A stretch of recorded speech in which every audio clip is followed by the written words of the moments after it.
Try to pick one subject in science that you disagree with.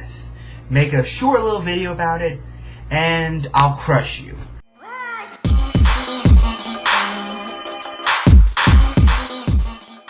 Imagine you're standing looking with awe at what you think is the most beautiful painting ever painted. It's breathtaking beyond words.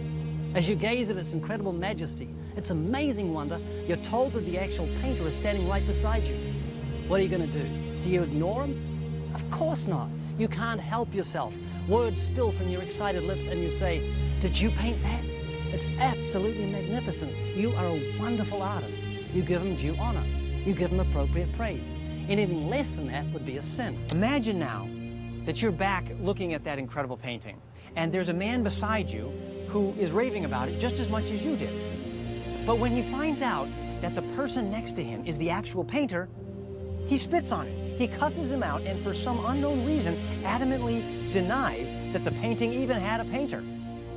Then he says the unthinkable. He says, "It happened by accident." So when you look at a building, you know there was a builder. When you look at a painting, you know there was a painter. But when you look at creation, you don't know that there was a creator. Right. That's what much of this world does. The Creator is right beside them, and they blaspheme His name. They refuse to give Him due praise for who He is and for what He's done, or to give Him thanks for the gift of life. And then some of them do the unthinkable. They deny His existence and say that the entire miracle of creation was just an accident. So he thinks the origin of life is a real, there's a block for the materialists. Materialists have this conundrum trying to explain the origin of life from non-living chemicals without God. Researchers involved in this discovery of the way enzymes work, how much they increase the reaction rate by, said without catalysts there'll be no life at all, from microbes or to humans. It makes you wonder how natural selection operated in such a way as to produce a protein that got off the ground as a primitive catalyst for such an extraordinarily slow reaction. Now, this is quite a statement of faith there. Well, because natural selection couldn't have done it, because you haven't got a living cell without this enzyme to work. And if you haven't got a living cell to reproduce and pass the information on, natural selection can't work. But it just shows you that he's got this preconceived idea, this bias, that somehow natural processes must have made the first living cell. Cell movement is definitely a remarkable feat, especially when we realize how little about it we really know. The more we learn about the cell, the more ignorant we become, essentially, because we know so little. But it also illustrates an intelligent design concept called irreducible complexity. You may be familiar with this term. Michael Behe introduced this term in his book, Darwin's Black Box. And to him, it's a test of whether or not something was intelligently designed is what he looks for, what he calls irreducible complexity. Basically, he looks at a machine inside the cell or some organ or tissue, some organism, and looks to see if the components of that system themselves are functional, or if the system itself is only functional if all the components are in place. So can this system be reduced and still remain functional? That's irreducible complexity. He uses the mousetrap as his initial illustration of what he means by this. He would show the mousetrap and say, all the components of the mousetrap only work if all of the components are there together. None of the components of the mousetrap function except to be part of the mousetrap. And the mousetrap doesn't function unless all the components are there. So this is his test for intelligent design, and you can apply this to just about anything that's going on within the cell, truly. But cell movement illustrates this quite well. Now, the cell moves in all kinds of different ways, and I'll show you a few of those. This is a colonial algae. So each one of these is a single cell, and they all stack together to form a colony. But this algae is moving through the interaction of actin microfibers, which are basically the same as how muscles move, through these interaction of these actin microfibers. But these cells also fit together through what's called tongue and groove fitting. The same kind of fittings that carpenters use to fashion cabinets and those kind of things, what they call tongue and groove. But just some amazing mechanisms of moving. This is the world's tiniest motor, And the discovery was regarded as so important that they won the Nobel Prize. That was only about 5 years ago that they won this. And it's so complicated I can't even draw it for you properly in this thing. This is only a schematic. See, each of these ones here has a 500 subunits and arranged in a very precise way. And it's spinning about 10,000 revs per minute. So you listen carefully, you might hear it whirring. Because they're in each of your cells. But here's an example of it in very, very slow motion. This is the profile view. Of course, this is going about 10,000 revs per minute though. And here's a top view of it. And every rotation, it produces 3 ATP molecules. But this molecule is vital for life, and yet it's an incredibly complicated motor. You couldn't have life unless you had this motor to produce the energy currency. So it looks like this motor must have been there right from the beginning.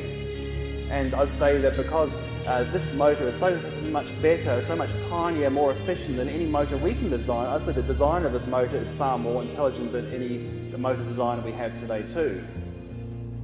Vera Kistikowski, she's an MIT physicist, said this: the exquisite order displayed by our scientific understanding, she said this, of the physical world calls for the divine. The divine. It had to come from God. That's the logical conclusion, right? That's exactly what they're saying, folks.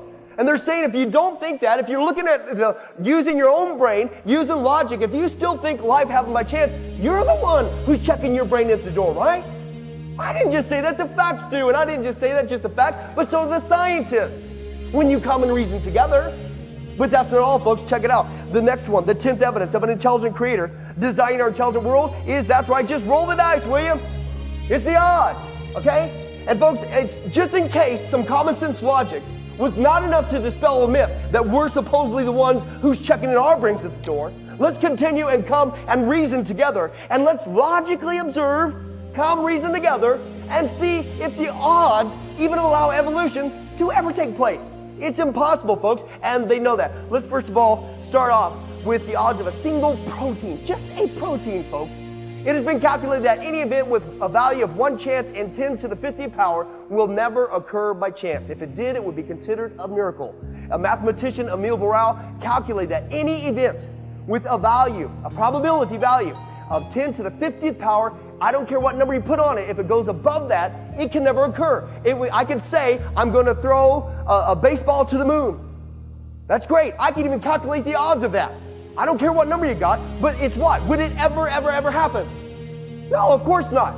You can have great intentions. You can believe that all you want, but it will never happen. And that's what he's saying. If it's got a value, any event has a value beyond 10 to the 50th power, it could never ever occur, just like trying to throw a baseball to the moon. So now that we know the threshold of an event being mathematically impossible, let's take a look at the odds. Just a single protein ever coming into existence. World famous astronomer Sir Frederick Hoyle decided to calculate that, the probability of a single bacterium coming into existence by chance from, some sort of primordial soup, okay? Prior to this project, he was a firm believer in spontaneous generation. But after this project, when he looked at the facts, it changed his opinion 180 degrees. He calculated the probability of the spontaneous generation of just the proteins, of a single amoeba was 1 chance in 10 to the what? 40,000th power. And remember, any event beyond 10 to the 50th power is mathematically impossible. Thus, it could never, ever occur. And just to give you an idea how big that 10 to the 40,000 number is, folks, the number of atoms in the entire universe is estimated to be about 10 to the 87th power. And that's 10 to the 40,000th power. Therefore, thinking that just the proteins of a single amoeba, let alone the amoeba itself, spontaneously coming into existence is absolutely ridiculous. In fact, it's been said that this kind of thinking is about as reasonable as if you were to say you truly believe that if you just had enough time and just enough chance that a Scrabble factory could explode enough times until the letters eventually land out to perfectly spell the book War and Peace. Or that somehow a tornado, by chance, could whip through a junkyard, leaving behind a perfectly formed Boeing 747. It's the same amount of logic. Or, in fact, folks, if you do the math, the odds of a person winning a state lottery every single week every week, not just once, every week in their life from age 18 to 99 is more likely than the spontaneous generation of just the proteins of a single amoeba. I don't care, pick your planet, folks, it's never going to happen. They know it's utterly impossible, and that's why Fred Hoyle concluded, quote, the likelihood of the formation of life from inanimate matter, i.e. a rock, is 1 to the 40,000 number after it. Listen to the direct quote. He said that is enough to bury Darwin and the whole theory of evolution. Get this, as a scientist, he said there was no primeval fluke, neither on what, this planet, or what, or any other. He said, and if the beginnings of life were not random, which we don't see, he said they must therefore logically come reason together. They have to be the product of purposeful intelligence. Pick some kind of subject in science. This is chess, not checkers, these are warning shots. After your next move, I'll give you what I got. This is chess, not checkers, these are warning shots. After your next move, I'll give you what I got.